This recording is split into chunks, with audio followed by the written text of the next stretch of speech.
Larry Miller joins me now in a daytime Tamron Hall show exclusive. Larry, welcome to the show. Thank you, Tamron. Good morning. Good morning. My goodness, I have so many questions, and I've labored over this book and all of its detail. I do want to start with that basic question I think many people would ask you if they sat down with you over dinner. Why are you telling it now? It sounds like you could have literally taken this to your grave. 56 years is a long time, but you decided to reveal it in this book. You're right. A friend of mine told me the same thing. He said, "Hey, you were planning to take this story to the grave with you, weren't you?" And actually, I was. But my oldest daughter started working on me probably 13, 14 years ago, saying, "Dad, you have a story that I think can help people, can inspire people, can motivate people just to see where you've come from and what you've been able to accomplish." And she started working on me, and finally, I realized that she was right. I realized that, this is a story that can help motivate and inspire some people. And as uncomfortable as it was for me to do it, I realized and believed it was the right thing to do. So from the outside in your life, it seems like, listen, you had a dream life. I lived in Chicago for 10 years. I mean, you were the stuff of legends. I went to Temple University in Philadelphia.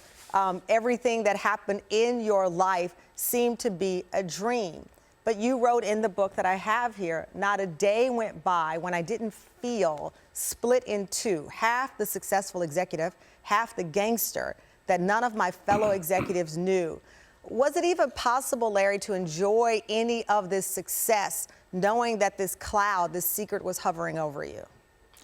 I did enjoy some of the success, but at the same time, I was struggling with this because, there was a concern and a fear on my part that this story would come out and that it would kind of ruin all the success that I've built over that time period. So there was definitely a strong concern about that, and I think, that's what led to nightmares, headaches, because I was holding all this in and having this concern and fear that it would come out.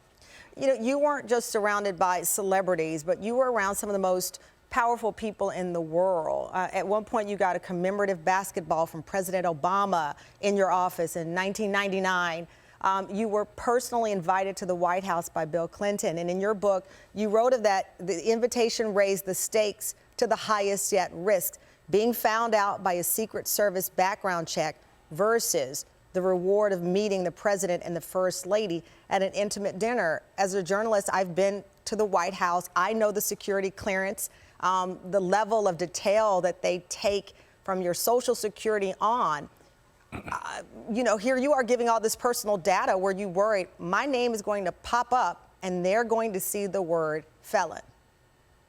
Absolutely. I was worried about that the whole time. And even, I remember actually the dinner was at the dinner with the Clintons was at a restaurant in New York. And I remember walking up the street and seeing the Secret Service guys outside and almost turned around and walked the other way because I was concerned that, hey, I'm going to get here and they're going to say, you know what, no, you can't come in. And fortunately, that didn't happen. And I think, Tamron, it's just been, somehow I've just been blessed that this story never came out. And I think one of the advantages of doing this now is that it's allowing me to tell the story as opposed to having to react to someone else putting it out there. Larry, let's go to the crime itself.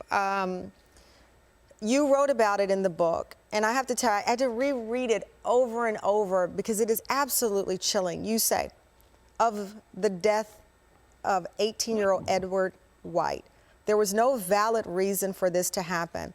It's the thing I think about every day. I did this, and to someone who it was no reason to do it. And that's the part that really bothers me.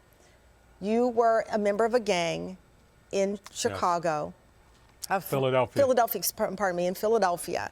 And a friend of yours had been killed. And from the way you detail it, it was a wild, raucous night involving alcohol, and Edward White was targeted.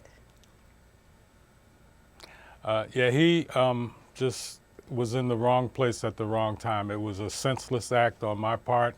I was drunk, I was angry, I was 16 years old and part of a gang, and it was just a senseless act that I regret every day. I think about it and regret it every day. The fact that, I took the life of a young black man, it really eats at me and bothers me every day. And I wish I could go back and undo it. I can't, but again, it is something that haunts me every day. You were 16 at the time. You served time in jail. You got out and then committed a series of others. So from the age of 16 really to 30, you were in and out of the system. And then you got a big break. You had an opportunity to get a GED and then ultimately attended my alma mater, Temple University. I was reading the details of this and I thought, okay, from 16 to 30, your life is a wasteland, but then you get this break. When you got your break, did you ever think about Edward White and the fact that he wasn't going to get the chance that you got?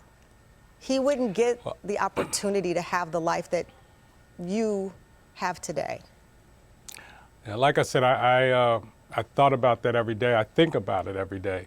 And again, I'm extremely remorseful and wish that it hadn't happened. And if I could go back and change it, I would, but I can't. And I can just express my remorse for it and try to. I've tried to, with my life, I've tried to help people and do things that were positive as a part of, who I am today. I got an opportunity to get an education while I was incarcerated. Got involved in a program that actually doesn't exist anymore right now in Pennsylvania. So if I were there today, I wouldn't have the opportunity to do what I've done.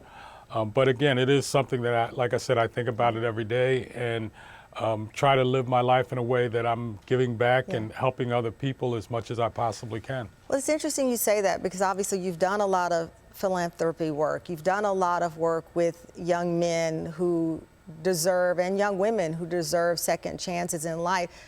In looking at what you've accomplished in reading this book, I see this debt to society take on a different meaning.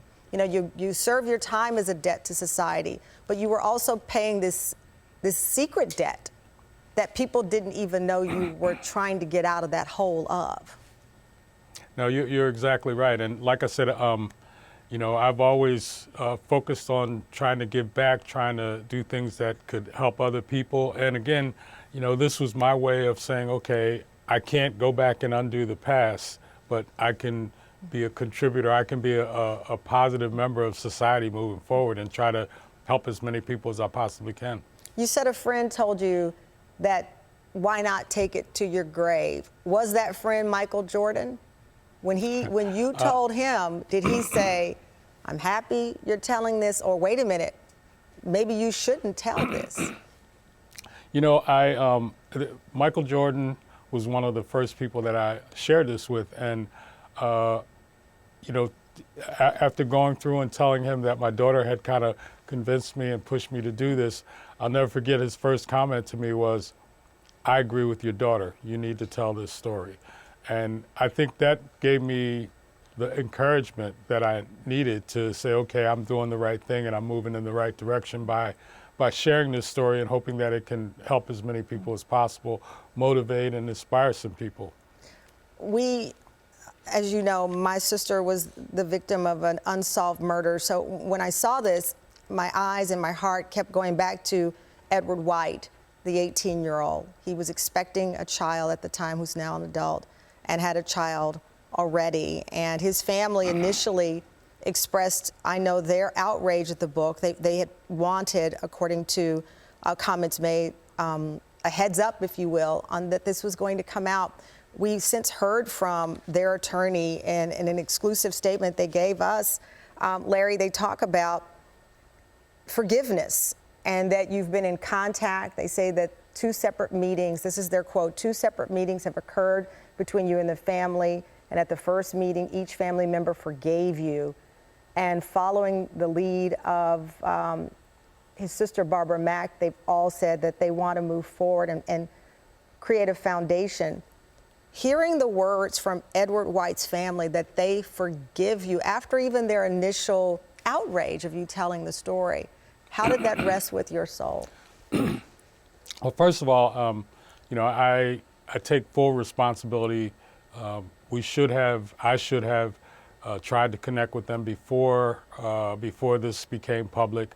I was nervous and concerned about it, was making some efforts, but not as strongly as I should have. Second of all, you know, for me, if nothing else comes out of this book, out of this project, the fact that Mr. White's family has been willing to forgive me is more than I could have ever asked for. That to me is the most important thing that's come out of this for me personally. I'm really hoping that it does motivate and inspire some other people, but for me to have Mr. White's family tell me that they forgive me, and you know, at the meeting we hugged, and it was just you know, to me, I couldn't have asked for anything more.